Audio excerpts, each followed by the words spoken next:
சாதம் வேக வைக்க 4 நிமிஷம் போதுமா? ஆமாங்க. அது கூடயே பார்த்தீங்கன்னா, உங்க கேஸையும் மிச்சம் பண்ணிரலாம். அது எப்படின்னு தெரிஞ்சுக்க வீடியோவை ஸ்கிப் பண்ணாம ஃபுல்லா பாருங்க. Hi friends, welcome back to our channel. எல்லாரும் எப்படி இருக்கீங்க? கண்டிப்பா நல்லா இருப்பீங்கன்னு நம்புறேன்.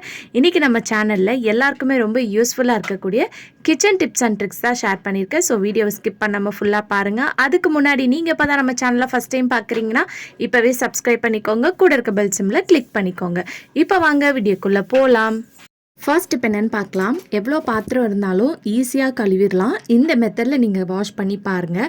எப்போவுமே பாத்திரம் நிறைய இருக்கும் போது அதை இந்த மாதிரி ஒரு டப்பில் கொஞ்சமாக தண்ணி பிடிச்சிட்டு அதில் கொஞ்சமாக வினிகர், அது கூடயே நீங்கள் யூஸ் பண்ணுற டிஷ் வாஷ் லிக்விட் இதை ஊற்றி விட்டுட்டு இதில் நீங்கள் வாஷ் பண்ணுற பாத்திரத்தை ஊற வச்சுருங்க. இப்படி ஊற வச்சுட்டாலே அந்த பாத்திரத்தில் இருக்கக்கூடிய அழுக்கு ஸ்ட்ரெயின்லாம் பார்த்திங்கன்னா ஈஸியாக உங்களுக்கு அந்த தண்ணியிலேயே ரிமூவ் பண்ணி கொடுத்துரும். வீடியோவில் காட்டுறதுக்காக நான் ஒரு குட்டி பக்கெட்டில் உங்களுக்கு பண்ணி காமிச்சிருக்கேன். நீங்கள் ஒரு பெரிய டப்பு எடுத்துக்கோங்க. இந்த மாதிரி பாத்திரத்தை ஊற வைக்கும் போது நம்ம இதில் உப்பும் சேர்த்துருக்கோம். அதனால உங்களுக்கு நான்வெஜ்லாம் நீங்கள் யூஸ் பண்ண பாத்திரத்தில் அந்த ஸ்மெல்லாம் பார்த்திங்கன்னா உப்பு சேர்க்கறனால எடுத்துரும். வினிகர் சேர்த்துருக்கனால அந்த பாத்திரத்துக்கு பார்த்திங்கன்னா நீங்கள் வாஷ் பண்ணும்போது நல்லா ஒரு ஷைனிங்காக இருக்கும். ஊற வச்சு நம்ம வாஷ் பண்ணும்போது ஈஸியாக பார்த்திங்கன்னா உங்கள் வேலையை நீங்கள் முடிச்சிடலாம். என்றைக்காவது பார்த்திங்கன்னா நம்ம ரொம்ப டயர்டாக இருப்போம், உடம்பு முடியாமல் இருக்கும். அந்த டைமில் நிறைய பாத்திரம் இருக்கும். அதை நம்ம எப்படா வாஷ் பண்ணுறது அப்படின்னு சொல்லிட்டு இருப்போம். அந்த டைம்லலாம் இந்த டிப் பார்த்திங்கன்னா உங்களுக்கு ரொம்ப யூஸ்ஃபுல்லாக இருக்கும். இந்த மாதிரி ஊற வச்சிட்டிங்கன்னா நீங்கள் டக்குன்னு வாஷ் பண்ணிவிட்டு கழுவிட்டு போயிட்டே இருக்கலாம்.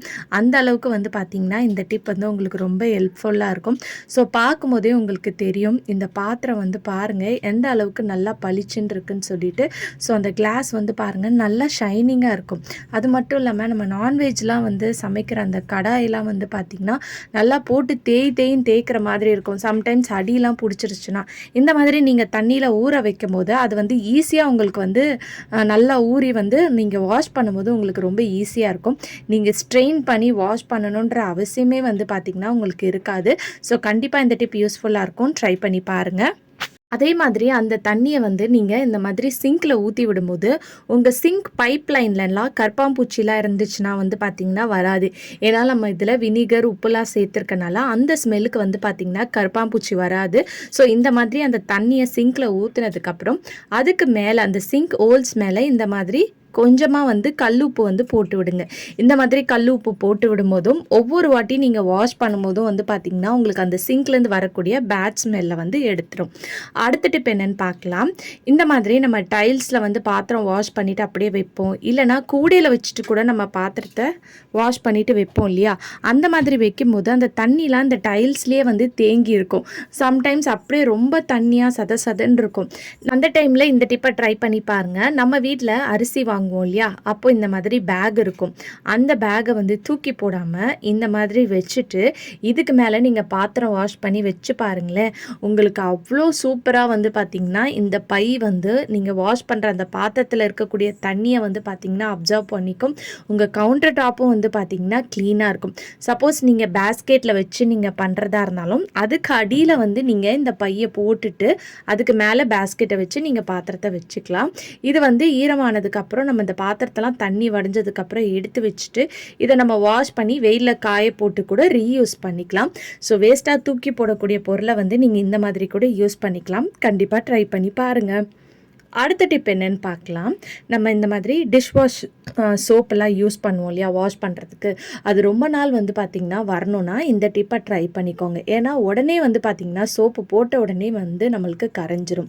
ஸோ கவரை நம்ம ஃபுல்லாக கட் பண்ணி சோப்பை மட்டும் எடுத்து போடுவோம். அந்த மாதிரி போடாமல் மேலே நான் வீடியோவில் காட்டும் போது உங்களுக்கு புரியும். இந்த போர்ஷன் இருக்கு இல்லையா? இந்த போர்ஷனை மட்டும் கட் பண்ணி எடுத்துக்கோங்க. எடுத்ததுக்கப்புறம் ஒரு ரப்பர் பேண்ட் எடுத்துக்கோங்க. இப்போ இந்த ரப்பர் பேண்டை அந்த சோப்பு 4 சைடு சுற்றி அந்த கவரை இந்த மாதிரி ஒட்டி நீங்கள் ரப்பர் பேண்ட் போட்டு விடணும். இந்த மாதிரி போட்டு விடும்போது உங்களுக்கு அந்த சோப்பை சுற்றி அந்த கவர் பார்த்திங்கன்னா இருக்கும். ஸோ இதை நீங்கள் எந்த பாக்ஸில் வச்சு நீங்கள் சோப் யூஸ் பண்ணுறீங்களோ அப்படி வச்சு யூஸ் பண்ணும்போது உங்களுக்கு சோப் பார்த்திங்கன்னா மிச்சமாகும். அவ்வளோ சீக்கிரத்தில் கரையாது. ஏன்னு பார்த்திங்கன்னா நம்ம இதில் கவர் வச்சுருக்கனால அவ்வளோ சீக்கிரத்தில் உங்களுக்கு இந்த சோப் பார்த்திங்கன்னா வேஸ்ட்டாக போகாது. ஸோ கண்டிப்பாக பார்த்திங்கன்னா இந்த டிப் உங்களுக்கு ஒரு மணி சேவிங் டிப்பாக இருக்கும். ஸோ கண்டிப்பாக இந்த டிப் பிடிச்சிருந்துச்சுன்னா இந்த வீடியோக்கு ஒரு லைக் கொடுங்க. அடுத்த டிப் என்னன்னு பார்க்கலாம். அடுத்த டிப்புக்கு நான் இங்கே ஒரு பேப்பர் தான் எடுத்திருக்கேன். அதே மாதிரி 2 கப் வந்து ஈக்குவல் சைஸில் இருக்கிற மாதிரி கப் வந்து பார்த்து எடுத்துக்கோங்க.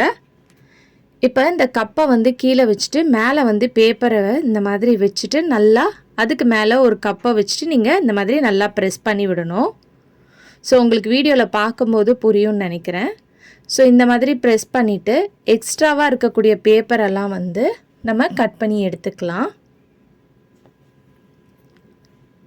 ஸோ இந்த மாதிரி கட் பண்ணி எடுத்துகிட்டு மேலே இருக்கிற பேப்பரை மேலே இருக்கிற கப்பை வந்து நீங்கள் எடுத்துடலாம்.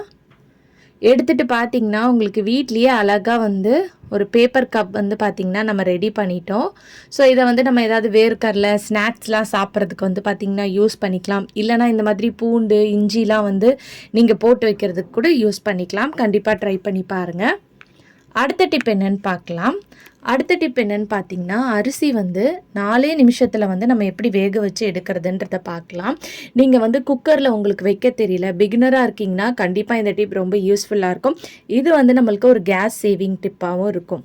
குக்கரில் வந்து நீங்கள் எவ்வளோ சாதம் வைக்கிறீங்களோ அந்த அளவுக்கு சாதம் வச்சுட்டு தண்ணி மட்டும் கொஞ்சம் அதிகமாக எக்ஸ்ட்ராவாக சேர்த்துக்கோங்க. இவ்வளோ தான் சேர்க்கணும் அவ்வளோதான் சேர்க்கணுன்னு கிடையாது. இப்போ கேஸை வந்து பற்ற வச்சுட்டு நம்ம மூடி போட்டுறணும். பட் ஆனால் விசில் வந்து நீங்கள் போடக்கூடாது. விசில் எப்போ போடணும்னு நான் சொல்கிறேன் உங்களுக்கு. கேஸை வந்து நல்லா ஆன் பண்ணி பற்ற வச்சுருங்க. பற்ற வச்சதுக்கப்புறம் இந்த ஹோல்ஸ் வழியாக உங்களுக்கு வந்து பார்த்திங்கன்னா ஸ்ட்ரீம் வரும் இல்லையா போக, அந்த டைமில் வந்து பார்த்திங்கன்னா நீங்கள் விசிலை வந்து போட்டுடணும். ஸோ இந்த மாதிரி விசிலை போட்டுருங்க. இப்போ விசில் போட்ட உடனே வந்து கேஸை வந்து ஆஃப் பண்ணிடணும்.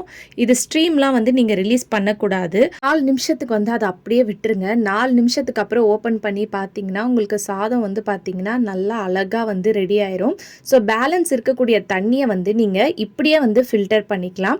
அதில் இருக்கக்கூடிய அந்த கேஸ் கட்டை மட்டும் நீங்கள் ரிமூவ் பண்ணிவிட்டு அந்த மூடி போட்டு இந்த மாதிரி ஒரு பாத்திரத்தில் வச்சிட்டிங்கன்னா உங்களுக்கு அரிசி தனியாக இந்த மாதிரி கஞ்சி தண்ணி தனியாக கடிச்சிரும்.